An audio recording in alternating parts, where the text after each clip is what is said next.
I am a commercial diplomat. I get to be responsible for representing my country abroad, but I also help companies grow.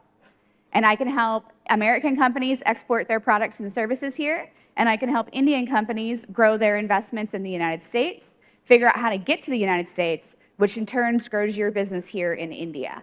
I'm part of the Consulate team. I sit here in Chennai with our equivalent of the Ministry of External Affairs. Today, I also have Ms. Mala Venkat, a member of my team here, who helps me work with all of you excellent companies. So bilateral trade between India and the United States is really, really growing. Last year in 2024, it was more than $210 billion. That is a humongous number, and it's more than doubled in 10 years. And that's because of all the small and medium enterprises that are doing business between India and the United States, right? It's not the large multinationals. It's not those big companies that we know, the American or the Indian. It's the companies like yours that are driving both of our economies and that are creating jobs, both here in India and in the United States. And so how do we facilitate that growth? How do we challenge you to think about what more you can do? So as Mr. Earlis said this morning, what happens when it's a family-run business? You're happy with the business, you don't do more, it doesn't continue to grow. Well, we want to help take your family businesses and help them grow and create generational wealth and create jobs that'll fuel India's economy and the US economy. So here is the US Commercial Service. Our Department of State, the US Embassy, has 5 offices across the country. Of course, our embassy in New Delhi, our consulates here in Chennai, Kolkata, Hyderabad, and Mumbai. Well, as the trade agency, we have 2 more. I have an office in Bangalore and an office in Ahmedabad. And we're in these places because we see there's value in doing business with companies like yours. Let's see. So here generally in India, we have 3 responsibilities. I facilitate American exports. So I help American companies come to market here in India to sell their products and services. I work with Indian companies like yours to set up investments in the United States. And generally, we provide assistance to American businesses to protect American business abroad. It's really funny. I tell groups like yours all of the time that when we are working with companies, I'm like an Indian auntie. I'm in the business of brokering arrangements and making matches. So it's my job to help American companies find the right partner, agent, distributor here on the ground. And so my team and I work really, really hard to work in kind of that consultancy fashion to connect American companies with companies like yours to help represent them here in a market. And so we always love hearing about your individual business and what you're working on, because we sometimes will come across an American company that might be a good partner for you here in market. We also love to know what you're working on to see if we can think of other opportunities for you more broadly, either here in India or in the United States. But so we work like that Indian auntie that brokers the marriage match. We bring the American company into market. They tell us what they're looking for. They give us their requirements on their data sheet. We compare that to your requirements on your data sheet, and we bring you together. And hopefully, you go forward and you take that match forward and you partner and you grow together. And hopefully I never hear about it ever again, other than to celebrate your success. When we do hear about it, just like in a marriage, they've come back to us and said, Auntie, it's not working out and we don't know why. We need you to help us resolve it. So very much like you would in your own families, we might come back in and sit down with one of you or both of you together to understand what the challenges are, to make sure it's not a miscommunication and that we can overcome those challenges. We are also positioned to help you find American products. So if you are looking to source goods from overseas, you see there's a gap here in the Indian market and you think there's a market for something, we can help identify potential companies in the US that you might be able to source that product or service from. We do a lot of other stuff. I'll just run through this really, really quickly. As I mentioned, trade and events promotion, commercial diplomacy if our American businesses run into an issue here in the market that needs to be resolved at a government-to-government level. I'm the person that gets to go talk to the Indian government about that and try to help resolve those issues. We advocate for American companies. So this is really important for you to understand, because if you're representing an American product here in market, when an American company is selling something to a foreign government, so the central government here in India or the state government or the corporation government in town, I will actually go in and advocate for that product or service on behalf of the American company, which means if you're their representative, I'm advocating on behalf of your company as well. And so you get the full depth, breadth, and weight of the USG to help you win that procurement. We also have a team that works on intellectual property. Intellectual property rules between India and the United States are similar in some regards and very different in others. So that's always a challenge in this market. We also have a team that does enforcement and compliance, 2 teams actually. And then we also have representation from our Office of Bureau of Industry and Security that works on export controls. So some of you may have had experience where you've applied for an export licensing and someone has come to your facility to validate that the product or the item that you had procured from the United States that is controlled content has been used in the way that you indicated on that license. So top sectors that we see for American companies coming to India are aerospace and defense, education, environmental technologies, healthcare and life sciences, information communication technologies, mining and critical minerals, and travel and tourism. You know what that aligns with? Where we see all Indian companies in the United States are in these same sectors. So we have a lot of cross-border trade that's going both ways in these areas. So I want to spend the bulk of our time talking about Select USA. You've heard a little bit about it already today. And so I won't go into too much detail here, but we do facilitate Indian greenfield investment into the United States. And so what that means is if you are looking to set up a warehouse, a sales office, a service center, a manufacturing unit, I can help you do that as the central government of the United States. We are open for business. We are keen on your investment coming to the US than somewhere else in the world. And we want to see how we can help you bridge that gap and get to the United States. Our services on the investment side are free. They are no cost. And we work to help hold your hand, give you access to information, data, and resources to make that investment journey just a little bit easier. I don't replace all of the hard work that you'll have to do in due diligence related to the investment, but we can give you access to information and data and connections for you, again, being that Indian auntie brokering marriages, to make that journey just a little easier.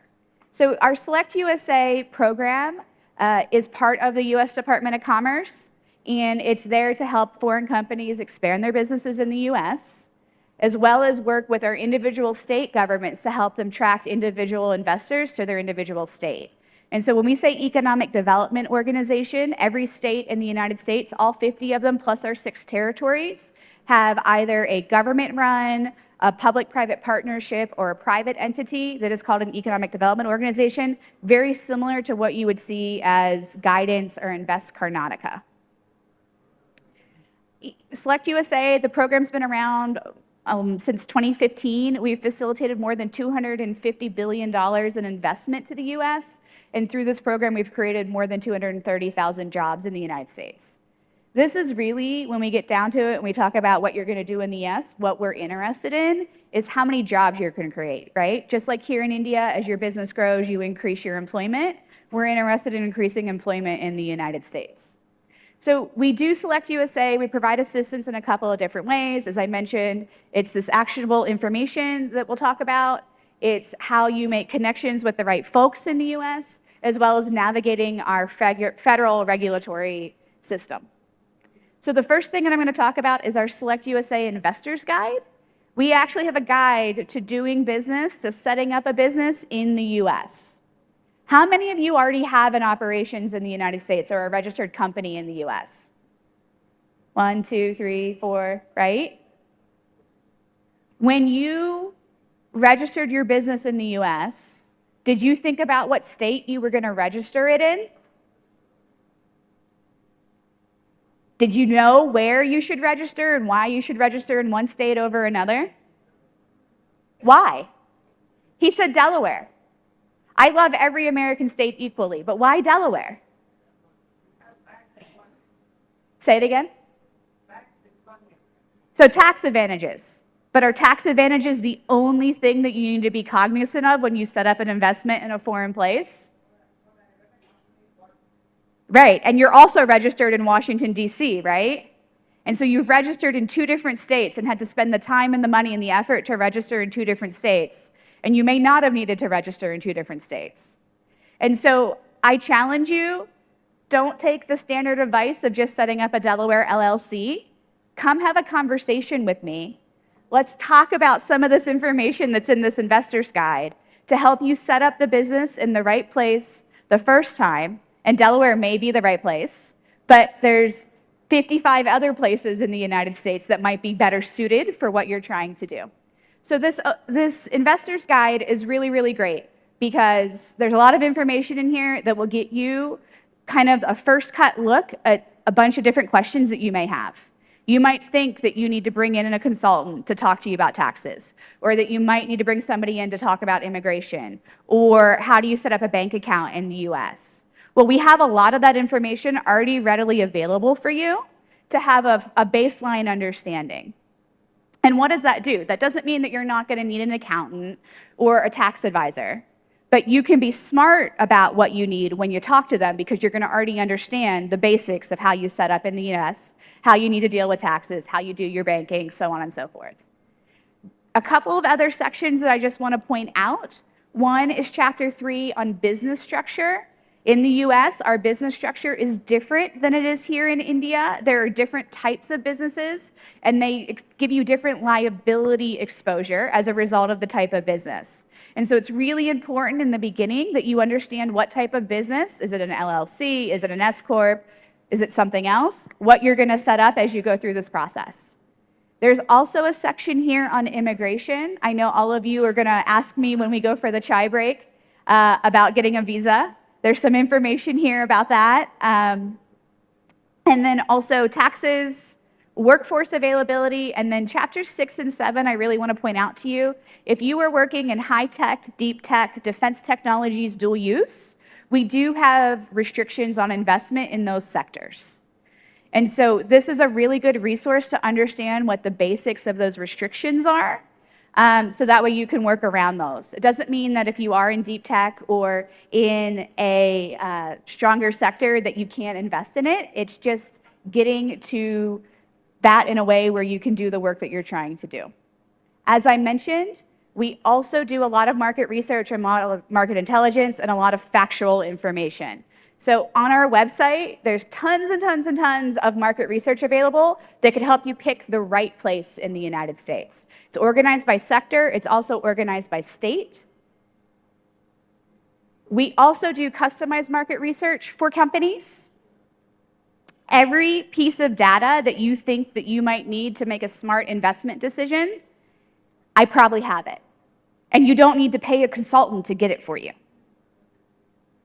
So I just caution you as you think about going to the US, please come and see me and my team. Let's have a conversation about your business goals. What is your initial goal? 6 months, a year from now, 3, 4, 5 years, 10 years, and have a holistic conversation about what you're hoping your growth journey may be so we can help you make data-driven decisions on where to set up in the United States to achieve those goals.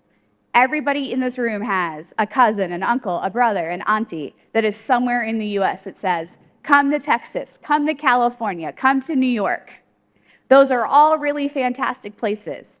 But are we positive that they're going to give you exactly what you need for your investment to be successful? So let's follow the data and have a conversation and help you figure that out before you invest time, money, and resources that you might not ever be able to get back. So we've already talked a bit about the Select USA Summit. I'm going to skip over this. You guys have heard the delegation is there. It's a really good program. It happens roughly this time every year. If you're interested in going next year, I'd be happy to talk to you about that offline. One thing that I am going to highlight is we have no minimum level of investment for companies looking to set up in the US. We work with companies of all shapes and sizes. But one that I'm really proud of is the Select USA Tech, where we are working with small companies, startups that are looking to go to the US because they know that's where their market is. And we have lots of programming and assistance to facilitate that. Well, that slide was my contact information. I have cards. I'm happy to chat with anyone individually. I think the main message here is we want your investment. Your investment is welcome in the United States. We want to help you do it in a smart way that is expeditious, in a way that's going to grow your company not only there but here. So thank you so much.